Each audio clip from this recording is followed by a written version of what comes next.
Then I will glide.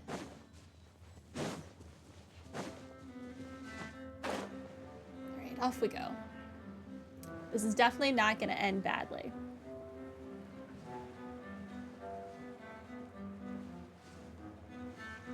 Surely our fight with Arlecchino is just a friendly spar.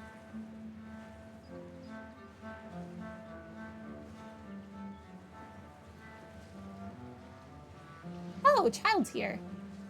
What are you doing? It's the knave and Childe.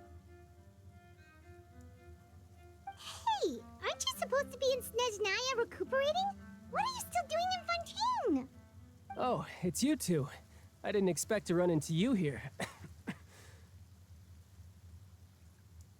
I was unconscious for quite a while after the fight in the Primordial Sea. After I woke up, I realized I was being taken back to Snezhnaya, and well, I couldn't have that now, could I? Not when I've still got unfinished business here in Fontaine. So, I mustered up all my strength and made the journey back on my own. What sort of unfinished business are we talking here? It has to do with Skirk, my master. I really wanted to meet up with her, but by the time I got back, she had already left. I would also like to meet up with Skirk again. Let's make that happen. I want her on my team. She looked awesome. I still have so many questions for her. Without any other leads, all I could do was ask the knave to help me track her down. She must have left behind some traces from her time in Fontaine. Oh, okay. So, have you found any clues? Unfortunately, no.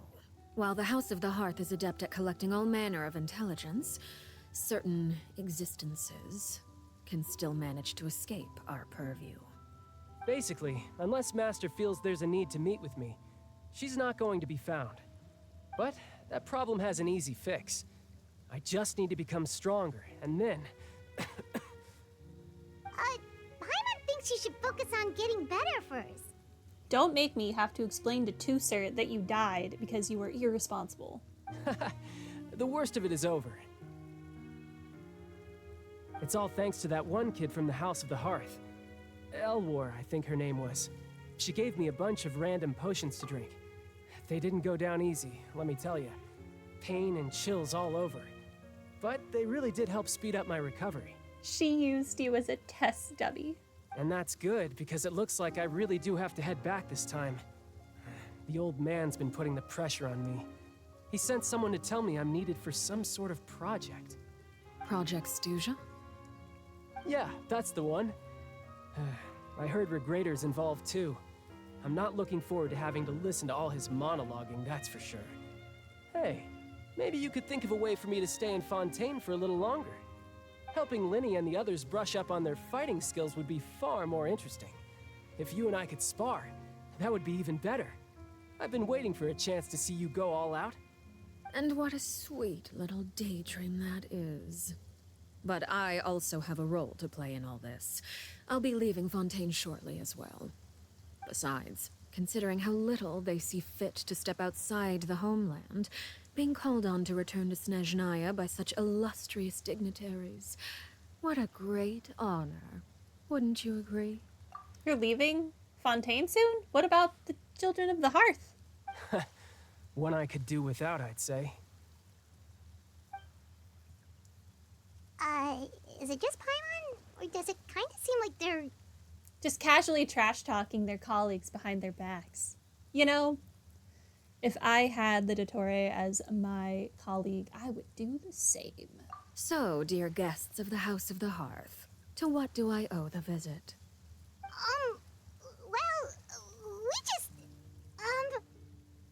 We wanted to learn more about you. Right! We're super close to Linny and the others, but we still don't know much about you! Is that so? Introductions have already been made, have they not? Oh, well, you see? There's only so much you can learn about someone from a short introduction. At least tell us something a little extra, like... Why do you call yourself father? Good question. I'd also like to know. The fact that Thank you you, have to ask child. tells me our intelligence work has been quite successful. Telling you the answer to that question would only serve to undermine that success. And we can't have that, now can we? Spoken like a true diplomat. That was some expert sidestepping right there. Well, if there's nothing else, I think I'll take my leave. I still have a small matter to resolve at home. Wait, don't go! Way to make it obvious. If the knave leaves right now, she's sure to run into Linny and Clairvy. Should I release the bird Linny gave us? No, we should try to get her talking about something else first. About the House of the Hearth. What does the organization mean to you? I'd also like to hear the answer to this.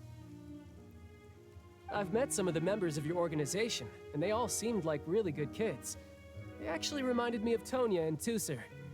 Which, by the way, if you ever betray them, I'm just letting you know, I won't let you off easy. And why would I betray them? Well, you've already betrayed the House of the Hearth once, haven't you? At least, that's what I heard.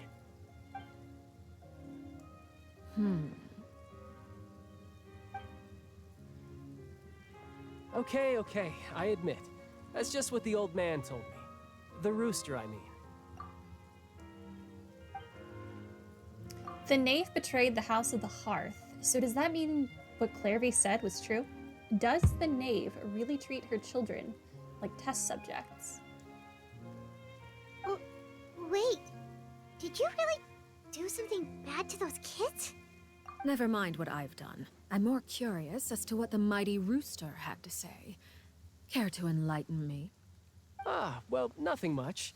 Just some stuff about you taking out many other members of the House of the Hearth, and even going so far to attack your own family. Oh. Did she kill the people who were killing the kids? I see. Huh. Based on your reaction, I'm guessing it's all a bunch of lies. It's like Hardly. yes I and don't no. appreciate his particular turns of phrase, but I suppose he didn't say anything untrue.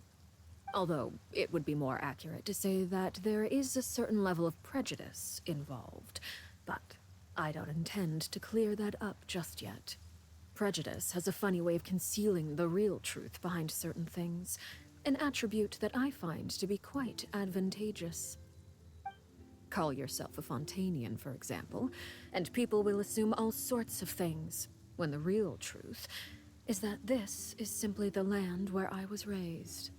Huh? You're not actually from Fontaine? But then why did you try to help out with the prophecy and everything?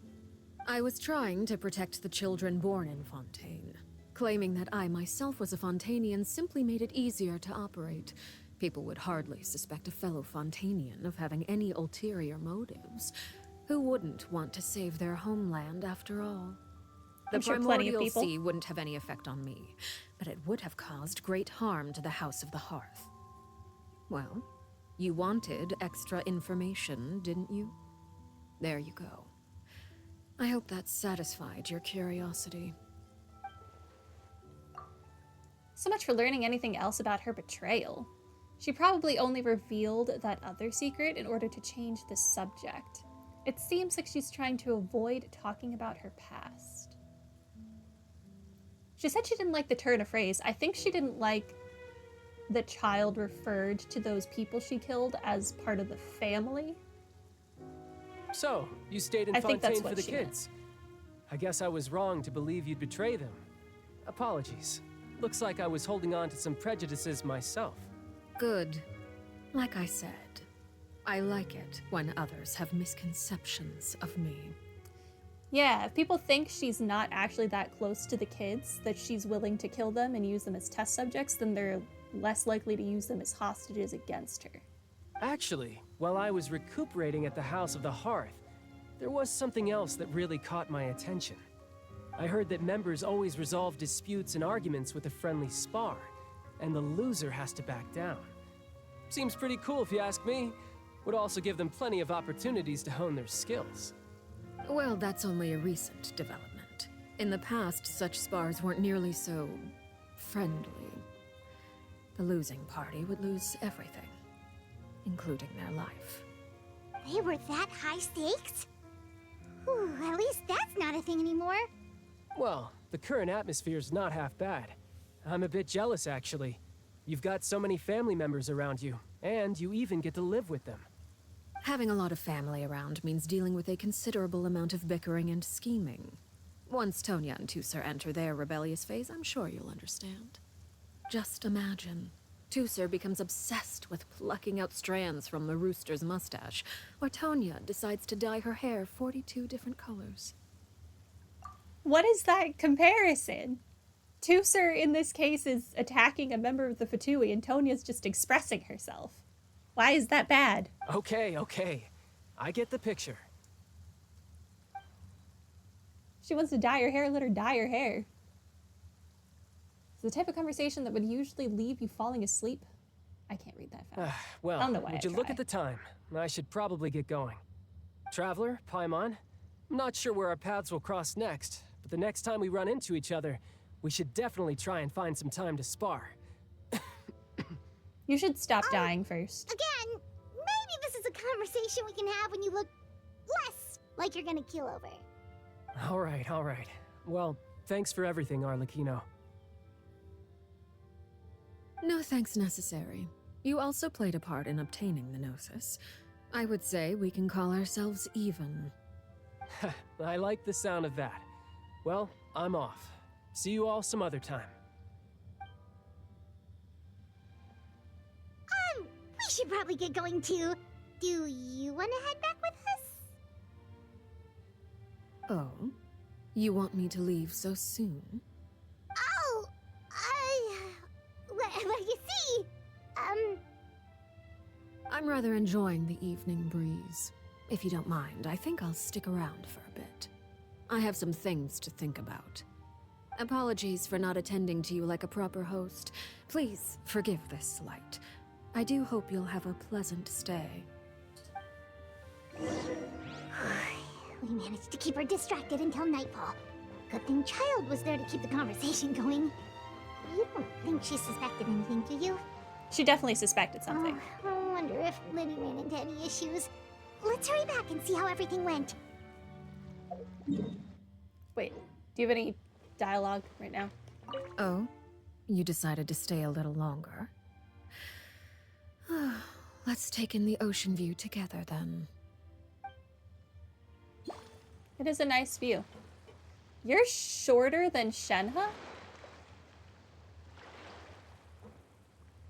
Interesting.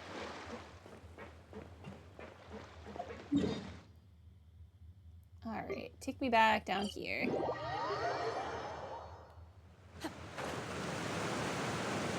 Back to the ghost girl.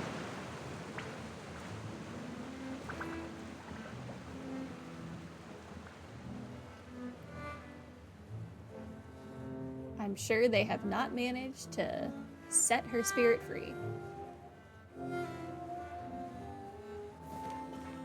Although I don't see her. Liddy, how did everything go? Well, long story short, we ran into a small issue. Clairvy can't go into the sunlight. What does that mean? Everything was fine at first. She followed me up to the surface just like I told her.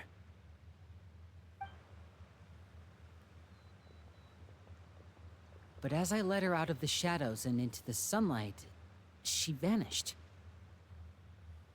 I turned around and there she was, standing at the edge of the shadows, silently watching me.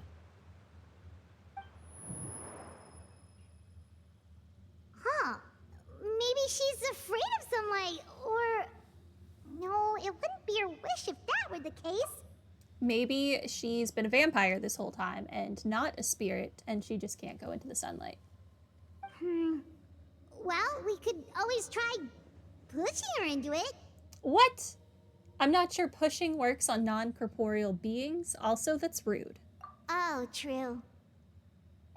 I've pretty much tried it all already. Nothing worked. Eventually, the sun went down, so all I could do was bring her back here. How did it go with you, Lynette? Good. I've got the list. It's right here. Really?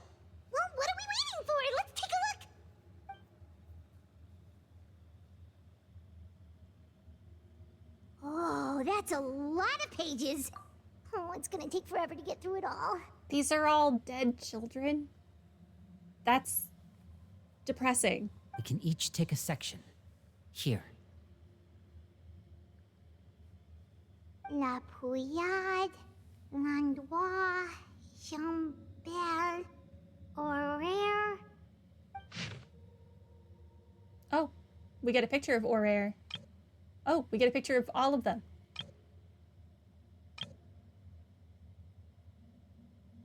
Oh, yikes. That Aurore guy has a huge scar on his face. He's kinda giving Paimon the creeps. Well, Paimon, pretty sure he's dead. I've met him before. The scar is from an injury he received during a mission. I still remember him joking with me about it. He said any future lover would take one look at him and then lose all interest. Did he say anything else? Well, I asked if there was someone he was interested in. He said no, and that's where our conversation ended.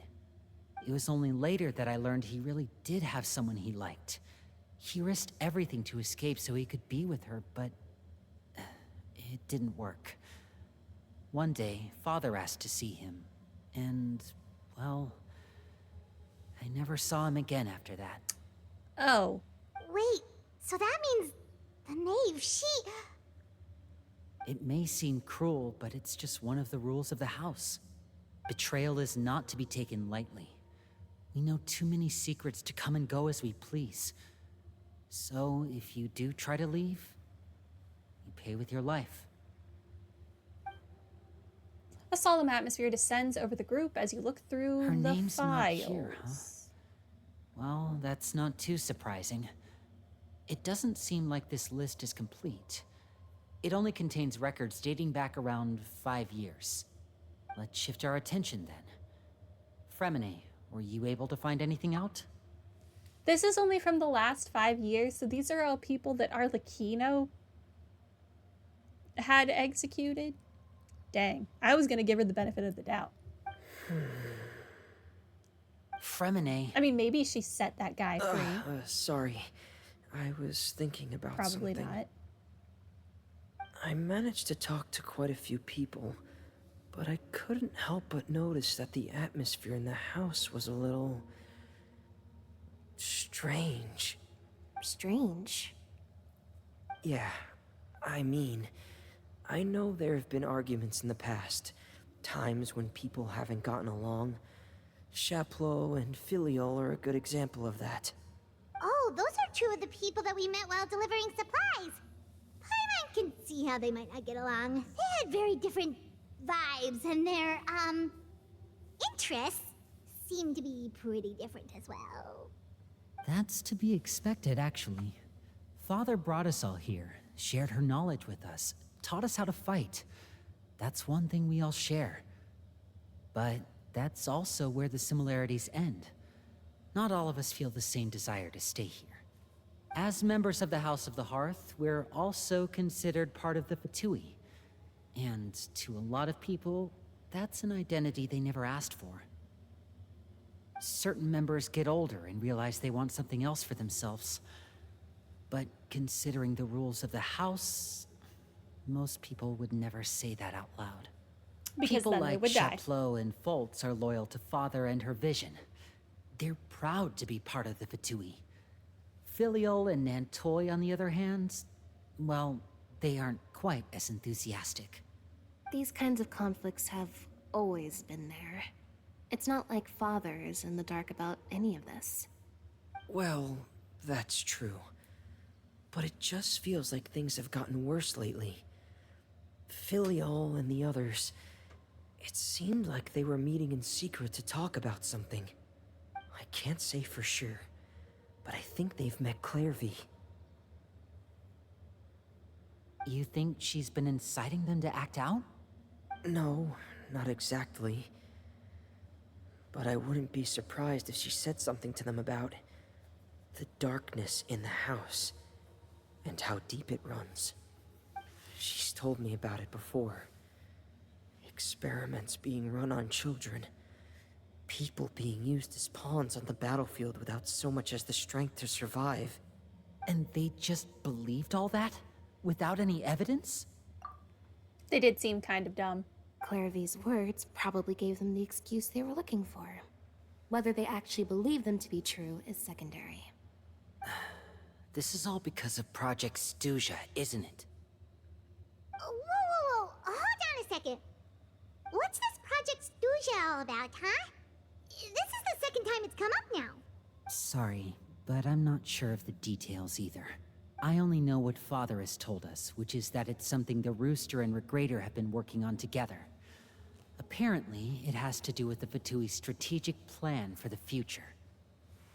Because the House of the Hearth was so successful in obtaining the Gnosis, we now have the honor of playing a key role in Project Stuja.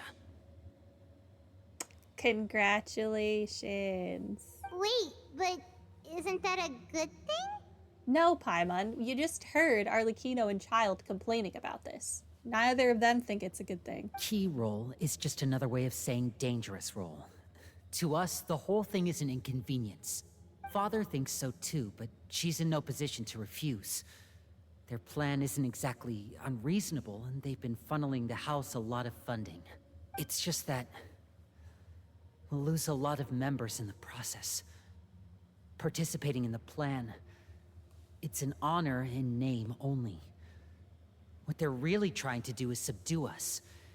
The existence of an intelligence organization outside their control makes them feel uneasy. Looks like the Fatui are plotting something big, but given how little Linny and the others seem to know about it, I probably won't be able to learn much. I should keep a sharp eye out during any further dealings with the Fatui to see what I can learn. Okay, super complicated top secret Fatui business aside, what does all of this have to do with the conflicts you were talking about earlier? Paimon doesn't get the connection. External pressure has a way of exacerbating internal strife. You can't overlook the power of fear either. People are afraid of dying, and that fear is often the impetus for a lot of stupid decisions. I thought resolving the Clairvy situation would make everything go back to normal, but it looks like things are more complicated than I thought. If we leave Filiol and the others to their own devices, sooner or later, Father will be forced to take action. We can only focus on one situation at a time, brother. You're right. Even if we confront Filiol and the others, it won't do any good. It might even make matters worse. We should focus on Clairvy for now. Well, it's getting late. We should head back and get some rest. We'll try again first thing tomorrow. Lynette, you stick with me this time. Fremine, keep a close eye on Filiol and the others. Make sure they don't do anything they'll regret. Good work today, everyone. Have a good night, and I'll see you tomorrow. Did we look for Perry's name in this too, in those lists too? Or did we only look for Clairvy's? Hopefully we did both. Your mind races with all sorts of... Who reads that fast? I'm always looking forward to an early night, but she can't sleep at all. Hey, you don't think the Knave will be too angry with Linny and everyone if she finds out about all this, do you? She's even scary when she smiles. If she were to actually get angry... Ooh, you have to protect Paimon if that happens, okay, Traveler? Sure. You can just hide behind me. Trust is ever, Traveler. Look! Look over there! What is she doing there? Quick! Let's catch up with her before anyone sees!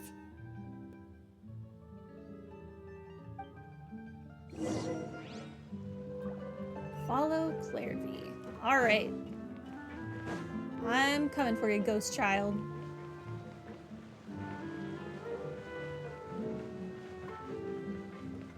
Causing trouble. Over there!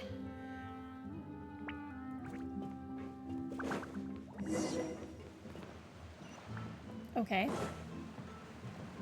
Is she trying to leave again? Can she go out at night, I would assume, then? Oh, where is she going? Oh, if someone sees her, we're toast!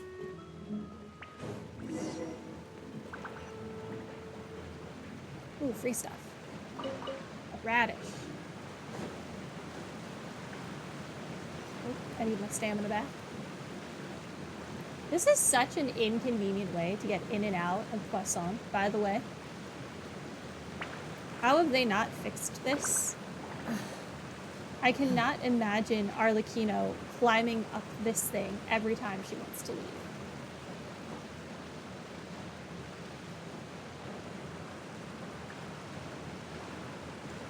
Oh, look! She stopped!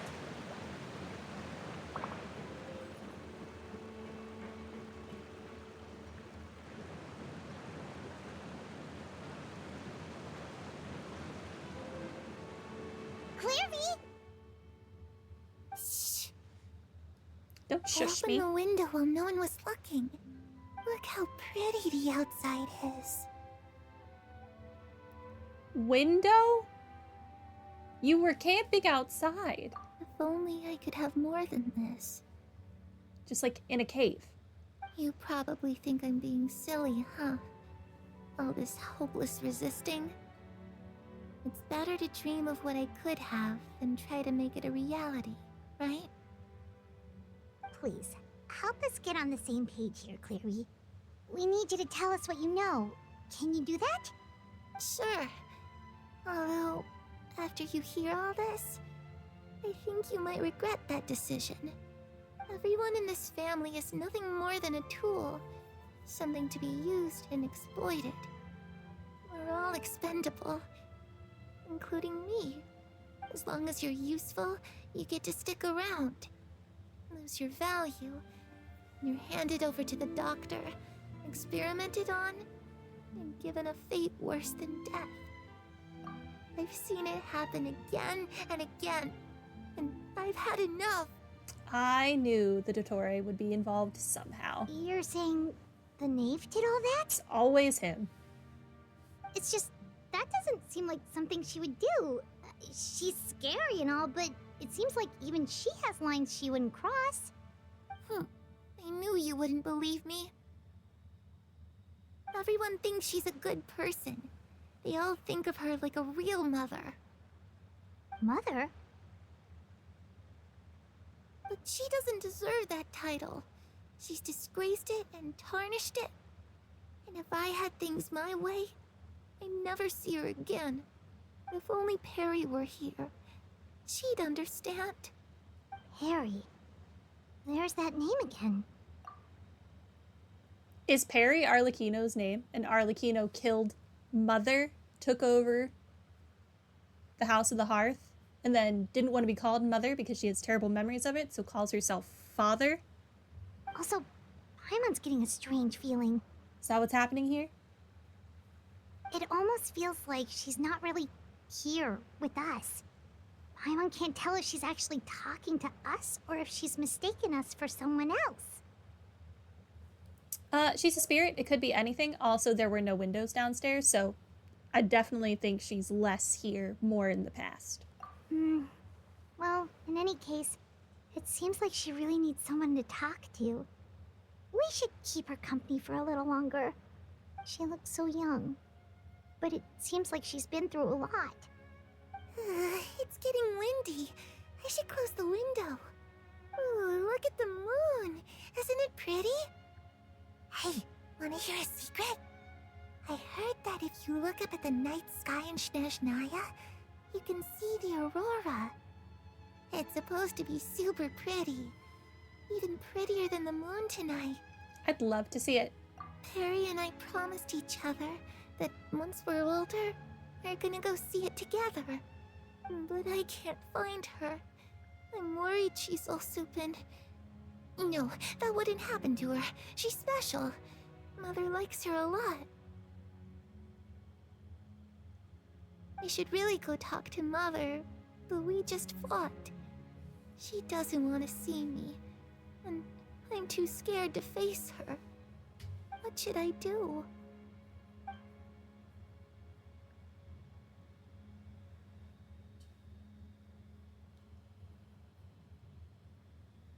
Man, I really want to look at Arlecchino's voice lines to know if my guess is right, but I don't want to spoil Paimon really doesn't understand This what's quest. going on with her. For myself. Well, let's head back. We've got an early morning tomorrow.